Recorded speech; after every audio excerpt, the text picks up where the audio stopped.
guys, it's Kayla and welcome back to my channel where we talk about all things emo scene and everything in between. Today I'm back and I thought we could talk about emo scene dating in like the early 2000s. The reason I bring this topic up is because one, it's super fun to think about. It's very nostalgic, it's very cutesy. There was a lot of culture with it, to be honest, which was really nice. But also it's just one of those things where it's like you know about it and it just feels worth sharing. I feel like you guys would find it interesting and why not just tell you about it? So for starters, how are emo scene people meeting each other? So at this point in time, a lot of people are meeting each other through the internet. Of course, you can meet people that maybe you go to school with or people that are like in your area that maybe go to shows and stuff. But honestly, I feel like a lot of people were moving to the internet and meeting people that way. And it did kind of leave you open to catfishing. That's a whole other thing in the emo scene community where people would take our pictures and then like use them for other things. I remember my pictures getting taken when I was younger, and I know my pictures now sometimes get taken and used as well. But it's one of those things where people would like take the pictures off of MySpace or maybe Tumblr, and they would take those photos and then they would go ahead and use those to catfish people. So this did leave open a lot of like dangerous things, and there is like a lot of weird stuff that does come with like dating and from the internet, especially if you're like alternative and trying to meet people. But I'm not going to focus on any of the negative today. We're just going to talk about the positive, nostalgic part of it. So let's just say that you meet on the internet and it's actually the person that it's supposed to be.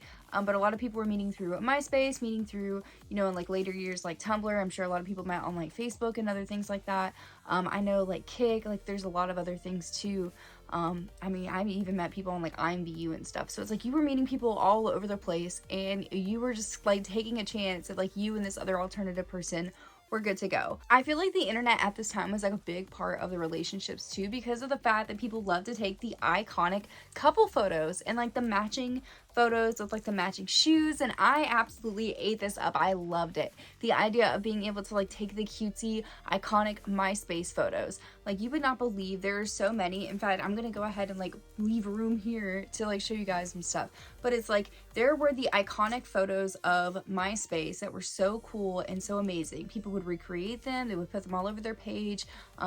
There's obviously the originals that came out, but it was one of those things where it's like if you were an emo scene person with another emo scene person and in a relationship and on the internet, you were likely taking couples photos, and it's really, really cute, and it was a super fun little era where we were doing that. And like I'm not saying that we don't take couples photos now, obviously, but it's like these were iconic. These are the kind of photos that were getting taken and used everywhere. Like they were being used as book covers on Wattpad or being like album covers. Like these were the photos that people were recreating. It was one of those things where it's like this was iconic. So I'm not saying that people don't take couples photos now, but like this was very much a different thing. I feel like matching was like a big thing during this time too. For instance, like matching hair color. I love the alternative couples that had the matching hair. I feel like that is such an iconic thing to do, and it was so cute, especially just to like see it all over the internet. And I can't imagine now just being able to like dye your hair and like have it match your partner. Like I think that's such a neat thing. Not to say that you have to match them, but like matching's cool. Another thing was like matching candy, for instance. Like obviously who doesn't like matching candy? That is such a cool thing to experience and like get to have.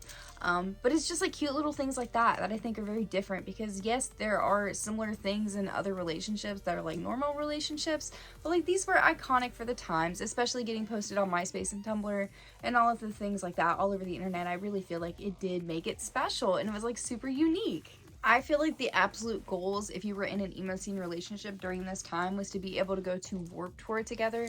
Like how cute to be able to go to Warped Tour and be able to like kiss in front of your favorite band. Like that was such an elite experience to be able to go to Warped Tour with your partner. That's literally so exciting and so fun.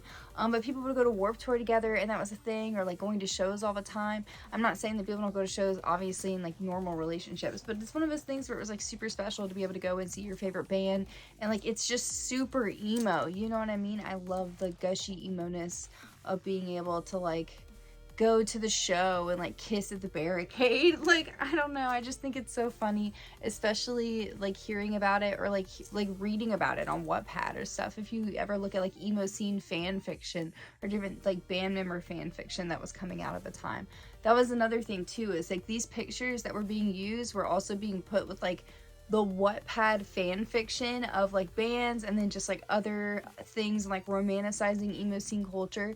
And so it's like these photos were getting tied to this, and like these relationships with real people were getting taken and brought into this like bigger than life thing. Like you as a person and the person you're dating was getting brought and turned into this like giant thing that became a fixture in the emo scene culture. Obviously with that there are some negatives. I told you I don't really want to dwell on them, but like naturally you can imagine the drama that comes from having a relationship like directly in the spotlight of being on the internet. If you've ever heard about any of the scene queen drama, then you know that like it can be kind of toxic, and there would be, you know, people dating other people and cheating and things like that, and so it would be very dramatic. So it was very much like a show, honestly. Like people would be dating each other and they would put it on the internet and it would become a bigger than life thing, just like it does now with other creators and other things on the internet, but specifically in the emo scene niche. And I find it very, very interesting for this time period because I don't feel like you see it as much now, specifically to our niche. Like you see it everywhere, right? But like maybe not like the emo scene creators.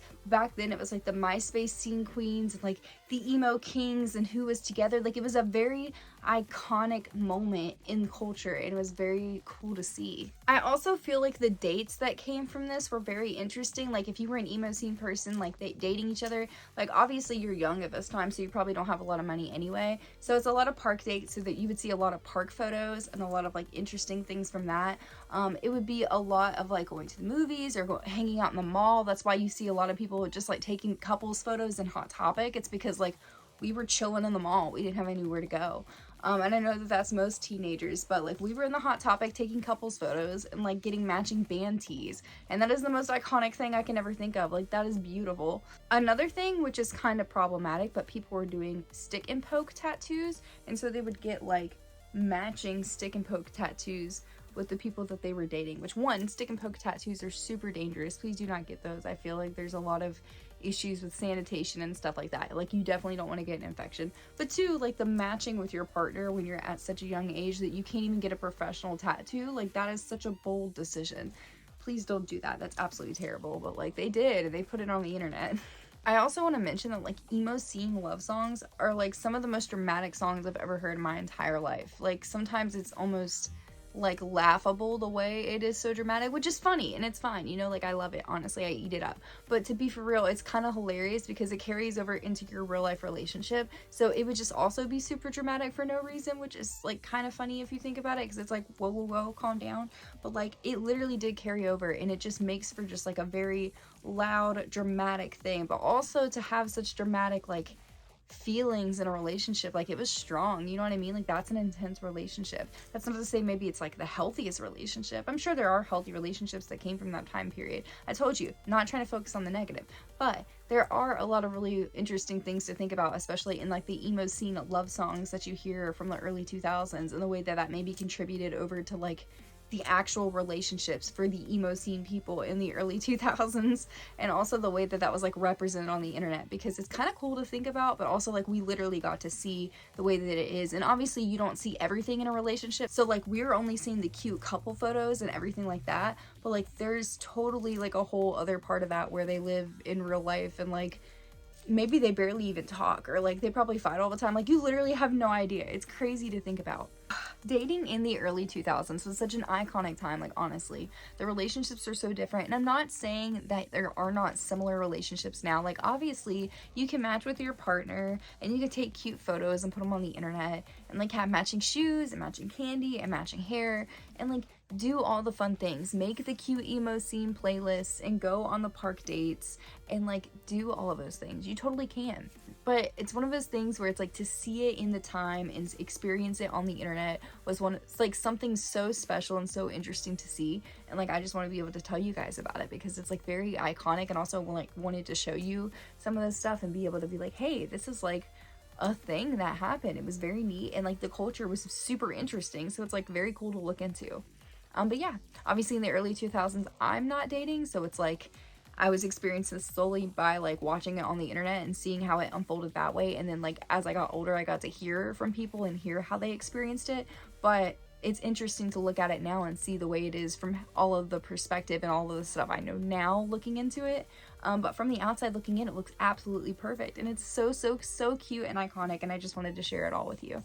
Anyways, that is all I got for right now anyway. I would probably go on this topic, especially on the negatives on it, for like ever, because there are a lot of negatives, but I try to focus again on the positives of it. But I could totally go on forever for this, but I'm just going to go ahead and cut it here. If you like videos like this, make sure that you leave a like on this video. Comment below letting me know what you think about dating emo scene in the early 2000s. What was that like, or what do you think about it? And also make sure that you subscribe to my channel and turn on that notification bell so you know exactly when I post. Alrighty, I am going to go ahead and head out. Remember to stay safe, make good choices, and remember that you're awesome. I love you guys. Mwah. Bye.